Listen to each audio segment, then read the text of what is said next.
Бүгін сіздермен балалар сүйіп жейтін өте жұмсақ аузда еритін коржиктер дайындаймыз.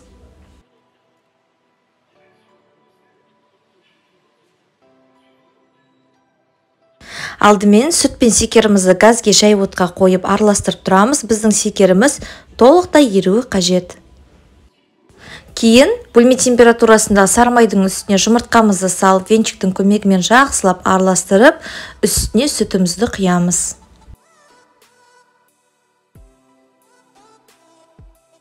Соңында үстіне ұн және разрыхлителімізді салып жұмсақ қамыр илейміз. Қамырымызды кем дегенде тоңазытқышқа 2-3 сағатқа салып қоямыз.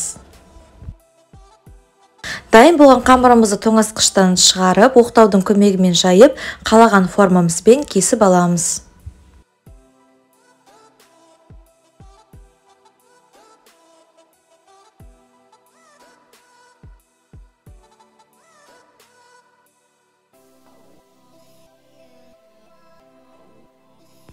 Дайын коржиктеріміздің бетіне жұмыртқаның сарысын жағып, кейін шанышқының көмегімен бетін сызып шығамыз. Біздің коржиктерімізді 200 градус қызып тұрған пешімізде шамамен 7-8 минут аралығында беті қызарғанша пісіреміз.